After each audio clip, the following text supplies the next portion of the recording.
Sanibonani Zilitas, sanibonani. Eyi, bethe kwavokotheka letha kubuhlungu kakhulu. Kunzima kwamukeleki, yazi ukuthi uyazama kwamukeleki. Kunzima kakhulu. Ngiyasekhonda kakhulu la mazwi ukuthi leaders siyabulela kakhulu ukusivulela lo mthombo wokuphalala, lo mthombo wokubambisana, lo mthombo wokukhalisana.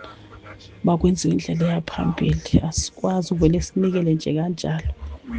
Kufanele into emayenziwe kwazi bazothi wasishadana yonke into eyibhalwe ingaphindi ivumeleke. Abantu izodraina thina uqobo lwethu. Yabona bakhona abantu abaninzi asebelale phansi beshonile. Akumnandi, depression, stress, se-high, kubi. Kumnandanga ama-families wethu. Siyabulela. Mina-ke nje kodwa ngizorepeat-a into engike ngayisho ngaphambili. uTembe noNgcobo kumina ama-prime suspects, ibona abantu efuneke ngempela kudilwe nabo. Kade ngibuka manje i-statement esikhishwe on behalf of i-management. Izolo apparently bebeno live kade benawo.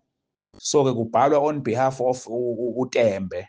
Kuthiwa uTembe ke uthi naye lento abezisho ubebhalelwa yilabantu u-RNK akaze ababona abantu angabazi nje. Uthi naye ulahlekelwe njengathi uthi yena ulahlekelwe u10 million rands. uTembe uthathaphi u10 million rands? Amanga nje lawo. Njengoba ngisho ngithi nje yena usezama ukwenza manje ingathi unathi ekulahlekelweni. Wazi kahle uTembe ukuthi kwenzakalani, noNgcobo nabanye abasondelene nabo. Asizudlala labantu. Siyasaba ukukhuluma izinto esiphumela obala ngoba phela lento esikhuluma kuyona into epublic. Otherwise ufuna ngasikhuluma amagama aqinile. Ngiyanizwa nje nithi ababoshwe labantu badeserve more than ukuboshwa. Zingake idumbu manje sizwa kuthiwa iphumile ngenxa yabo. Njengoba nisho nje babhizi manje ba-introduce amanye amabhanoyi. Kubona nje izifa kwenzeke lutho. Come on guys, asikwazi ukuyeka imali yethu ukuthi ihambe kanje, ihambe nabantu sibabona bephila behamba ngemoto ezinkulu benweba imizi yasemakubo.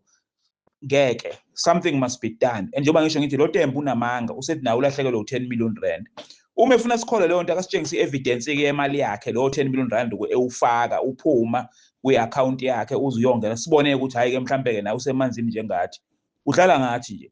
Sifundeni statement lesi se-management ngoba ngisithole kwenye I think i-signal group yaka-RNK kade sanda ukupostwa nje mhlawumbe sino 15 minutes. Usho into enjenganaleyo kusho bebe-summarize izinto kade ezisho izolo.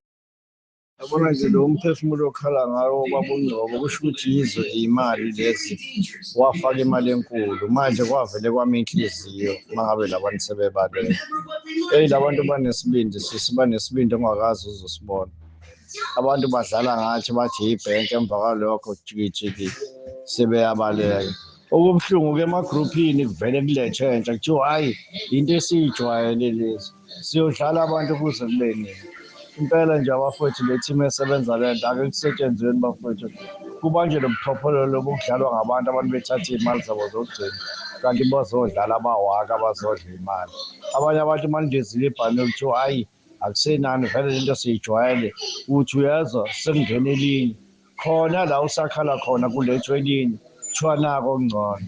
Kusho ukuthi isembantu labo sebefuna manje ukusibamba kabusha.